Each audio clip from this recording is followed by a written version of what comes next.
now that we've learned how to mint an NFT, let's try to mint an SFT and also add quantity to it. So as far as we know, an NFT is unique. So each time we want to create a new NFT, we need to call the ESDT NFTCreate function, because it always creates a new node. So with the amount 1, so one object at node 1, then we need to create another object at node 2, and so on.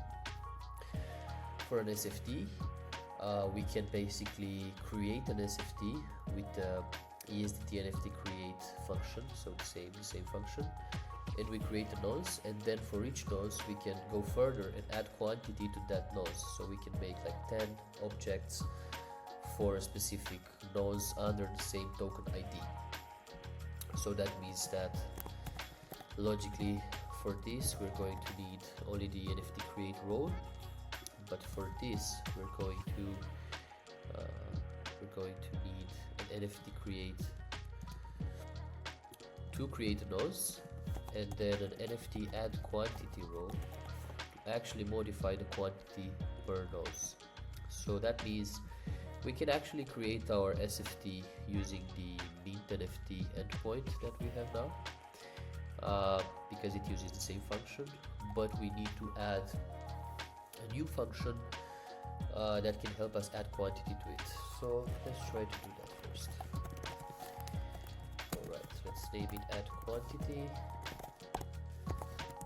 and I'm assuming it's gonna be for nodes and node. Alright, token identifier I'm gonna get from the storage. Alright, and now the function that we are going to use is also directly into the send interface. So let's try to find it here. It's called ESDT local mint. Yeah. If we read the docs, it mints locally and adds quantity to a token. For SFTs, you must use ESDT NFTCreate before adding additional quantity. This function cannot be used for NFTs. Logically, NFTs are unique elements. SFTs must create nodes once and then add quantity to it. So let's try to do just that. Alright, and the amount, fastest reference. We don't need to do anything else because they do everything for us. It doesn't return anything. No. So we are good. So this is our function. Let's try to put it to use. So we're just going to build the contract. We generate the proxy, all the good stuff that we do every time. Now we have to go back to the interact and actually implement the function that calls our endpoint. So let's try to do that. Add rows. Let's copy that and turn it into our add quantity function. Add quantity, and we need what do we need? We need a nodes, and then we need a prompt, which is going to be a next big. Yep, no rows. And in the my token contract proxy, we should find the add quantity with the nodes and amount as parameters. It figures it out by itself. Cool. So we don't need to actually return anything because we don't have any result, and we can just say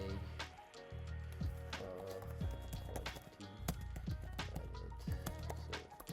So set 4 rows and just paste those here. Okay. From the wallet to the contract. Add quantity. Alright, so that's our function. Let's try to write a test. So this is our mint NFT test. Let's copy everything. Call it full SFT test. Cool, that sounds better. So first things first, we are deploying this contract, we are issuing an SFT token ID, we check it out, and what we talked before is that we not only need NFTCreate but also NFTAddQuantity, right? NFTCreate, we create new nonces, and NFTAddQuantity, we can actually add quantities to those nonces. So we need both of these roles in order to do that. So this is going to be our SFT, last SFT nonce with the mean NFT function. It's the same, it just calls the exact same function. And let's call it test SFT, and after we do that,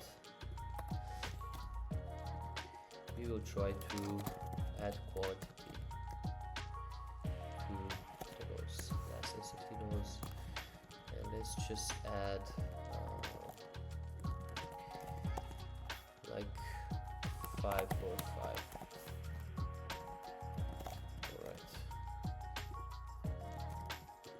Now we're going to run this test and see what it does.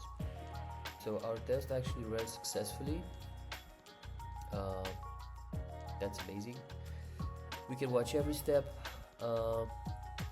and let's try to actually see this transaction. This is supposed to be the ESDT NFTCreate. Okay. Yeah, the meet NFT method, and we are going to create an SFT. That's amazing. Let's see the logs. Too much gas warning, but that's fine. We're on DevNet. We don't care about that yet. Cool. Everything is good. And now we added some quantity for that node. We're interested in seeing that as well. Okay, so not a lot of logs because everything went smoothly. So let's try to search the contract and see if we have all the transaction. Yeah. So issue SFT token ID equals issue semi-fungible, transfer back, add rows, set special rows, transfer, set row, meet, create, basically create, and then add quantity. So let's just check our. All right, so we can see we have we have some SFTs. We have some quantity at nodes 1, and this is exactly what we wanted to do.